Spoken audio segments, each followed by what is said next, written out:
नमस्कार दोस्तों, venue stenography zone में आपका स्वागत है, जहां पर आपको रोज़ाना स्टेनो डिक्टेशन दी जाती है।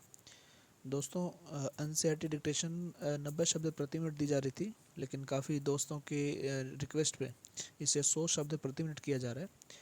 तो अब से ये 100 शब्द प्रति मिनट ही चलेगा। फ्लक्चुएशन करूँगा 95 टू 100 और कभी 90 पे भी हो जाएगा, तो निश्चिंत रहें, सभी स्पीड वाले लिख सकते हैं इसे।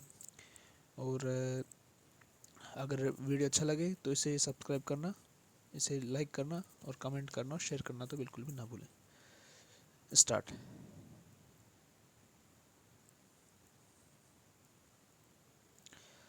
माधवदास ने अपनी संगमरमर की नई कोठी बनवाई है।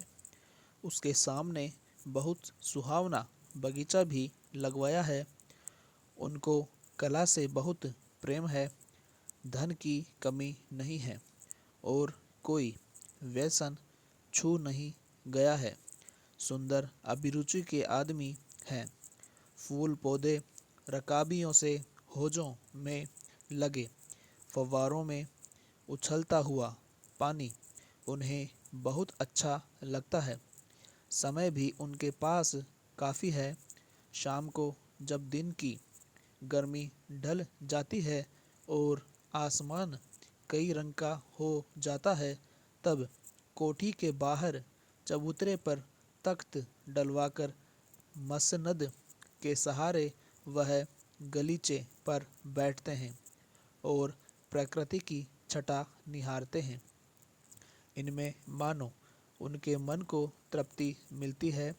मित्र हुए तो उनसे विनोद चर्चा करते हैं, नहीं तो पास रखे हुए फर्शी हुक्के की सटक को मुंह में दिए ख्याल ही ख्याल में संध्या को स्वप्न की भांति गुजार देते हैं। आज कुछ कुछ बादल थे, घटा गहरी नहीं थी। धूप का प्रकाश उनमें से छन छन कर आ रहा था। माधवदास मसनद के सहारे बैठे थे। उन्हें जिंदगी में क्या स्वाद नहीं मिला है, पर जी भरकर भी कुछ खाली सा रहता है। उस दिन संध्या समय उनके देखते देखते सामने की गुलाब की डाली पर एक चिड़िया आन बैठी। चिड़िया बहुत सुंदर थी। उसकी गर्दन लाल थी और गुलाबी होते होते किनारों पर जरा जरा नीली पड़ गई थी। पंख ऊपर से चमकदार स्याह थे। उसका नन्हा सा सिर तो बहुत प्यारा लगता था और शरीर पर चित्र विचित्र चित्रकारी थी। चिड़िया को मानो माधवदास की सत्ता का कुछ पता नहीं था और मानो तनिक देर का आराम भी उसे नहीं चाहिए था। कभी पर हिलाती थी, कभी फुदकती थी। वह खूब खुश मालूम होती थी। अपनी नन्ही सी चोंच से प्यारी प्यारी आवाज़ निकाल रही थी। माधवदास को वह चिड़िया बड़ी मनमानी लगी। उसकी स्वच्छंदता बड़ी प्यारी जान पड़ती थी। कुछ देर तक वह उस चिड़िया का इस डाल से उस डाल थिरकना देखते रहे। इस समय वह अपना बहुत कुछ भूल गए। उन्होंने उस चिड़िया से कहा, आओ, तुम बड़ी अच्छी आई। यह बगीचा तुम लोगों के बिना सूना लगता है। सुनो चिड़िया, तुम खुशी से यह समझो कि यह बगीचा मैंने तुम्हारे लिए ही बनवाया है। तुम बेखटक यहाँ आया करो। चिड़िया पहले तो असावधान रही, फिर जानकर कि बात उससे की जा रही है, वह एकाएक तो घबराई, फिर संकोच को जीतकर बोली, मुझे मालूम नहीं था कि यह बगीचा आपका है। मैं अभी चली जाती हूँ। पल भर सांस लेने में यहाँ टिक गई थी। माधवदास ने कहा, हाँ, बगीचा तो मेरा है, यह संगमरमर की कोठी भी मेरी है, लेकिन इस सब को तुम अपना भी समझ सकती हो। सब कुछ तुम्हारा है। तुम कैसी भोली हो, कैसी प्यारी हो। जाओ, नहीं बैठो। मेरा मन तुमसे बहुत कुछ होता है। चिड़िया बहुत कुछ सकुचा गई। उसे बोध हुआ कि यह उससे गलती तो नहीं हुई कि वह यहाँ बैठ गई है। उसका थिरकना रुक गया। भयभीत सी वह बोली, मैं थक कर यहाँ बैठ गई थी। मैं अभी चली जाऊंगी। बगीचा आपका है, मुझे माफ़ करें। माधवदास ने कहा, मेरी भोली चिड़िया, तुम्हें देखकर मेरा चित्त प्रफुल्लित हुआ है। मेरा महल भी सूना है, वहाँ कोई भी चहचहाता नहीं है। तुम्हें देखकर मेरी रागनियों का जी बहलेगा। तुम कैसी प्यारी हो, यहाँ ही तुम क्यों न रहो। चिड़िया बोली, मैं माँ के पास जा रही हूँ।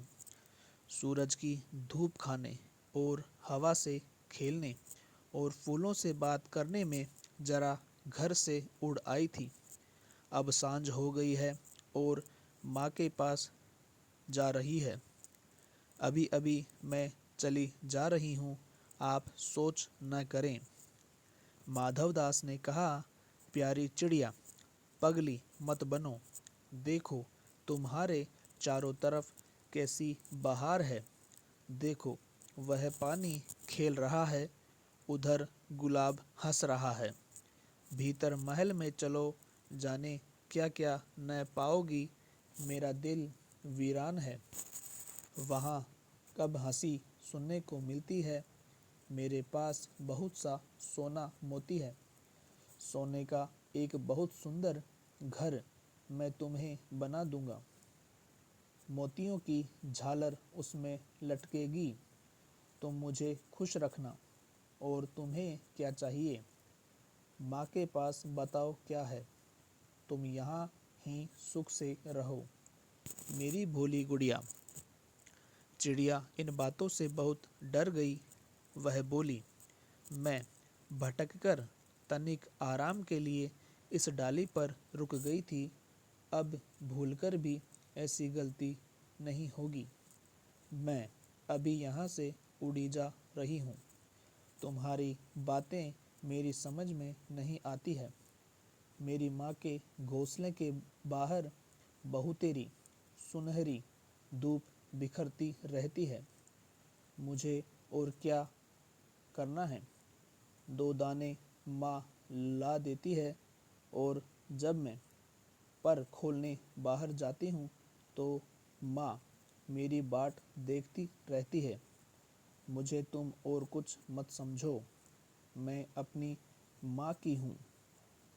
माधवदास ने कहा, भोली चिड़िया, तुम कहाँ रहती हो? तुम मुझे नहीं जानती हो।